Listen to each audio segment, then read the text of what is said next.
কথাটো মানে মই তোমাৰ আৰু ৰাগৰি এখন মঞ্চাৰে পাতিব বিচাৰিছোঁ। পিছে তুমি বা কি কোৱা?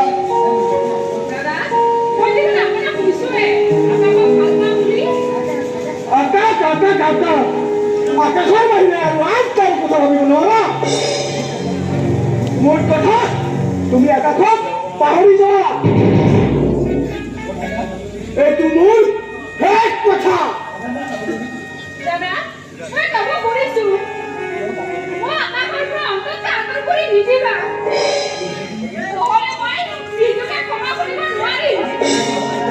পাবলৈ আহিছা কিন্তু বিয়া হৈ কি খাবা, কি পিন্ধিবা? তুমি এবাৰ ভাবি চাইছানে বন্ধু? আকাশত কি আছে? সি এজন দৰিদ্ৰ পৰিয়ালৰ ল'ৰা।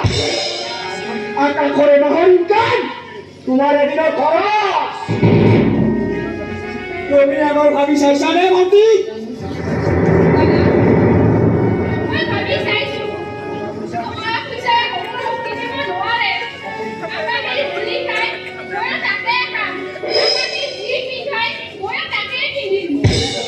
কবলে সহজ হলেও হাতেৰে আৰু লিখেৰে সহজ নহয়।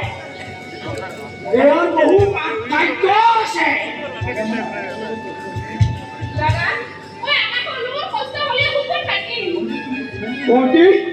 তুমি যিমানেই যি নোপোৱা কিয় গৈ তোমাক আকাশৰ লগত বিয়া হবলৈ নিদিও।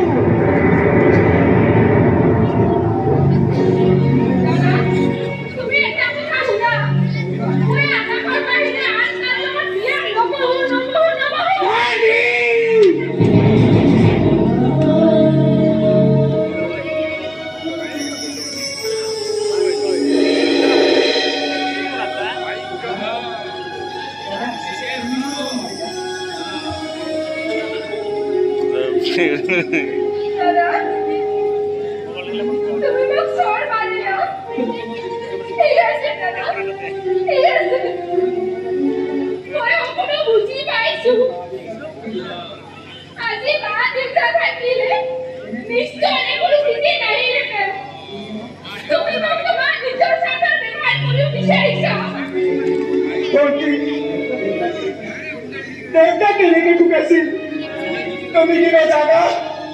এইবোৰ কথা তুমি একো নজনা। আৰু এইবোৰ কথা মোৰ মনত পৰিলে অতিকণৰ দুইজনীৰ দেহ ভণ্টি।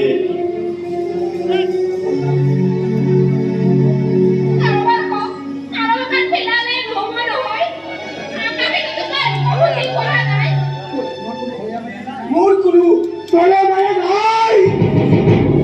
মই তাকেই ইচ্ছা মই তাকেই কৰিম। কাৰণ মোৰ দেউতাই এদিন প্ৰাণৰ ভিক্ষা খুজিছিল, কিন্তু কোনেও দিয়া নাছিলে ভণ্টি।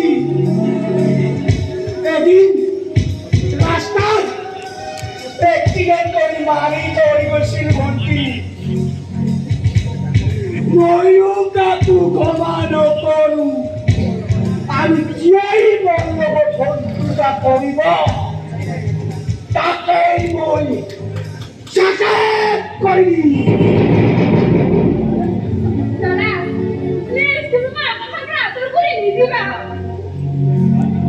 ইয়াত কোনো আকাশ নাই। আৰু যদি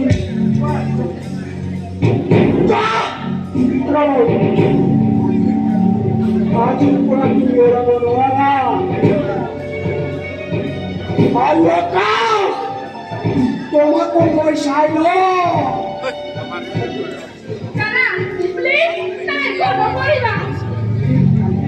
যদি তুমি আকাশক পাতি ৰাজৰ লগত বহা তেতিয়াহ'লে আকাশ বাচিব।